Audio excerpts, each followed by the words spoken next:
வணக்கம் நண்பர்களே.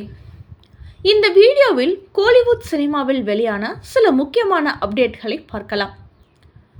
அஜித்தின் மகள் அனுஷ்காவை ரகசியமாக வீடியோ எடுத்த மர்ம நபர். அதிர்ச்சி வீடியோ வெளியானதால் பரபரப்பு. அதாவது நடிகர் அஜித்குமார் ஷாலினி தம்பதிக்கு அனுஷ்கா என்ற மகளும் ஆத்விக் என்ற மகனும் உள்ளார். இந்த நிலையில் அனுஷ்கா குறித்த ஒரு வீடியோ வெளியாகி பரபரப்பை ஏற்படுத்தியுள்ளது. அந்த வீடியோவில் அஜித் மகளான அனுஷ்கா தனது தோழியுடன் ஒரு ஷாப்பிங் காம்ப்ளெக்ஸில் உள்ள ஒரு ட்ரெஸ்ஸிங் கடைக்குள் சென்று சில புதிய உடைகளை பார்த்து கொண்டிருக்கிறார். அப்போது அங்கே வந்த ஒரு நபர் அவர்களுக்கு தெரியாமல் அவர்களை தனது மொபைலில் வீடியோவாக எடுத்தபடியே அவர்களை பார்த்து ஏதோ சொல்ல, அஜித்தின் மகளும் அவரது தோழியும் வந்து அறையை விட்டு வேறு அறையை நோக்கி நகர்ந்து செல்கிறார்கள். இந்த நிலையில்தான் மொபைலில் எடுத்த அந்த வீடியோவை அந்த மர்ம நபர் சோசியல் மீடியாவில் வெளியிட அது தற்போது வைரலாகி வருகிறது. குறிப்பாக அஜித்தின் ரசிகர்கள் இந்த விஷயத்தை கையில் எடுத்து ஒருவரின் சம்மதமில்லாமல் அவரை வீடியோவாக எடுத்து வெளியிடுவது சட்டப்படி குற்றமாகும். அதனால் சம்பந்தப்பட்ட நபர் மீது தகுந்த நடவடிக்கை எடுக்க வேண்டும் என்று சோசியல் மீடியாவில் கமெண்ட்கள் கொடுத்து வருகிறார்கள். முதலில் எக்ஸ் தளத்தில் வெளியாகி வந்த இந்த வீடியோ தற்போது இன்ஸ்டாகிராமிலும் வெளியாகி வருகிறது. அதேபோல் ஷாலினி அஜித் பெயரில் போலி ட்விட்டர் அக்கவுண்ட் ஒன்றையும் யாரோ மர்ம நபர்கள் திறந்துள்ளனர். அஜித்குமாரின் மனைவியான ஷாலினி அஜித் தன்னுடைய இன்ஸ்டாகிராம் பக்கத்தின் மூலமாக தொடர்ந்து தனது குடும்பத்தினர் எடுத்துக்கொள்ளும் புகைப்படங்களை வெளியிட்டு வருகிறார். இது அவரது அதிகாரப்பூர்வமான பக்கம் என்பதால் பெருவாரியாக அஜித் ரசிகர்களும் அவரை ஃபாலோ செய்து வருகிறார்கள்.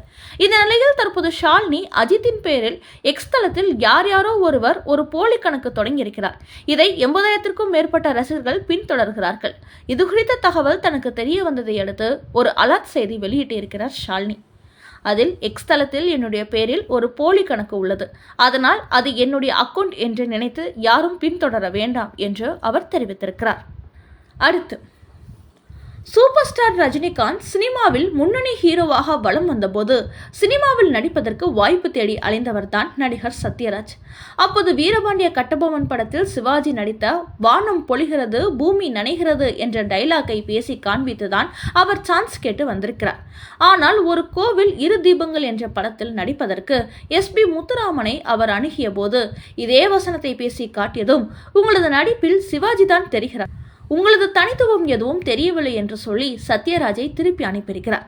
அப்படி சத்யராஜ் பட வாய்ப்புக்காக கம்பெனியாக அலைந்து கொண்டிருந்த போதுதான் ஒரு நாள் ரஜினியை அவர் தங்கியிருந்த அறைக்கு சென்று, நீங்கள் நடிக்கும் படங்களில் ஏதாவது வாய்ப்பு இருந்தால் சொல்லுங்கள் என்று கேட்டுள்ளார் சத்யராஜ்.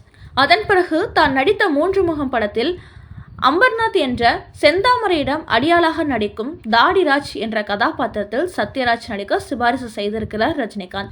அதன் பிறகு தான் நடித்த தம்பிக்கு எந்த ஒரு படத்தில் சுலக்ஷனாவின் கணவராகவும், தொடர்ந்து பாயும் புலி, நான் மகான் அல்ல, நான் சிகப்பு மனிதன், மிஸ்டர் பாரத், ஸ்ரீ ராகவேந்திரா இப்படி தன்னுடைய படங்களில் தொடர்ந்து சத்யராஜுக்கு வாய்ப்பு கொடுத்து வந்தார் ரஜினி.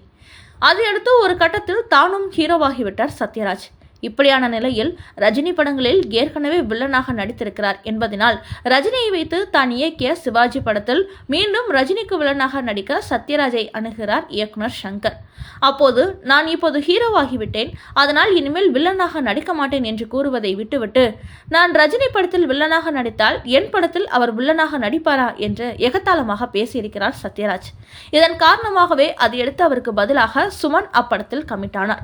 அதோடு நிறுத்திக் கொள்ளாமல் பின்னர் ரஜினிகாந்த் அரசியல் கட்சி தொடங்குவதாக கூறி வந்த போதும் அவருக்கு எதிராக கடுமையாக குரல் கொடுத்து வந்தார் சத்யராஜ். இன்னொரு மாநிலத்தில் இருந்து வந்தவர் என் நாட்டை ஆள நினைப்பதா? அது மட்டும் கூடாது, ரஜினி அரசியலுக்கு வந்தால் அதை நான் கடுமையாக எதிர்ப்பேன் என்று கூறி வந்தார் சத்யராஜ். ஆனால் கொரோனா காலகட்டத்தில் அரசியல் கட்சி தொடங்க இருந்த ரஜினி அப்போதைய தனது உடல்நிலை கருத்தில் கொண்டு கட்சி தொடங்குவதையே நிறுத்திவிட்டார். இப்படியான நிலையில் தன்னை சினிமாவில் வளர்த்துவிட்ட ரஜினிக்கு வில்லனாக நடிக்க மாட்டேன் என்று கூறிய சத்யராஜ் பாகுபலி படத்தில் வில்லனாக நடித்தார். குறிப்பாக தனது தலைக்கு மேல் பிரபாஸை கால் வைக்கும்படி அடிமையாக நடித்து கொடுத்திருந்தார். அந்த அளவுக்கு தன்னை வளர்த்துவிட்ட ரஜினி படத்தில் வில்லனாக நடிக்க மாட்டேன் என்று சொன்ன சத்யராஜ் தெலுங்கு நடிகர் பிரபாஸ் படத்தில் வில்லனாக நடித்திருந்தார். இந்த நிலையில் தற்போது தன்னை சத்யராஜ் கடுமையாக விமர்சனம் செய்து வந்தார் என்ற போதிலும் அதையெல்லாம் கருத்தில் கொள்ளாமல் லோகேஷ் கனகராஜ் இயக்கத்தில் தான் நடிக்கும் கூலி படத்தில் ஒரு முக்கிய வேடத்தில் சத்யராஜை நடிக்க வைத்திருக்கிறார் ரஜினிகாந்த். அந்த அளவுக்கு பல சந்தர்ப்பங்களில் சத்யராஜ் தன்னை படு மோசமாக விமர்சித்து வந்த போதும் அதற்கு எந்த பதிலும் கொடுக்காமல் அமைதியாக இருந்து வந்த ரஜினிகாந்த் தற்போது ஆரம்ப காலத்தை போன்று மீண்டும் அவரை அழைத்து வாய்ப்பு கொடுத்துள்ளார். இதையடுத்து ரஜினி ரசிகர்கள் இதற்கு கமெண்ட் கொடுத்து வருகிறார்கள். அதில் இப்போது வரை சூப்பர் ஸ்டாராகவே இருந்து வருகிறார் ரஜினி.